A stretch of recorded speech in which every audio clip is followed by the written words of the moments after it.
மாணவர்களின் திறமைகளை ஊக்குவிக்கும் வகையில் மதுரையில் நடத்தப்பட்ட கட்டுரை கண்காட்சியில் வெற்றி பெற்ற படைப்புகளுக்கு பரிசுகள் வழங்கப்பட்டது. மதுரை காமராஜர் சாலையில் உள்ள சௌராஷ்டிரா ஆண்கள் மேல்நிலைப் பள்ளியில் தபால் தலை மற்றும் நாணயங்கள் சேகரிப்பு சங்கத்தின் சார்பில் ஒரு பக்க அளவில் சமூக சீர்திருத்தம் மற்றும் பல்வேறு விழிப்புணர்வுகளின் தலைப்புகளில் மாணவர்களுக்கு கட்டுரை கண்காட்சி நடைபெற்றது.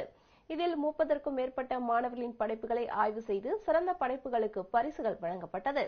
தமிழகம் முழுவதிலும் இருந்து 30க்கும் மேற்பட்ட தபால் தலை மற்றும் நாணயங்கள் சேகரிப்பு ஆர்வலர்கள் கலந்து கொண்டு தங்களது சேகரிப்புகளை காட்சிப்படுத்தினர்.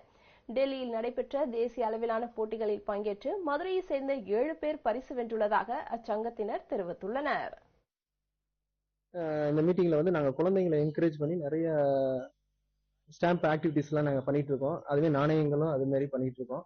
அவங்களுக்கு என்னென்ன இன்ட்ரெஸ்ட் அவங்களுக்கு தேவைப்படுதோ அந்த திங்ஸ் எல்லாம் நாங்க கொடுத்து ஃப்ரீயாவே கொடுத்து ஊக்கப்படுத்தி நாங்க ஒரு சிறப்பா ஒரு சங்கம் செயல்பட்டு இருக்கு.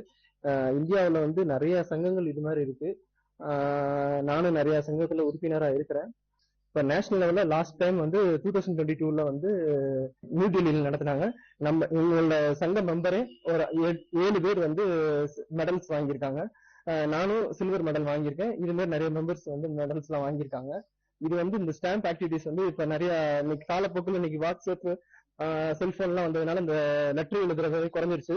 நாங்க இந்த லெட்டர் எழுதுறதை வந்து ஊக்கப்படுத்துறதுக்காக இந்த ஸ்டாம்ப் ஆக்டிவிட்டிஸ் எல்லாம் பண்ணிட்டு இருக்கோம். காஞ்சிபுரத்தில் பணி நிறைவு பெறும் மேல்நிலைப் பள்ளி தலைமை ஆசிரியர்களுக்கு பாராட்டு விழா நடைபெற்றது.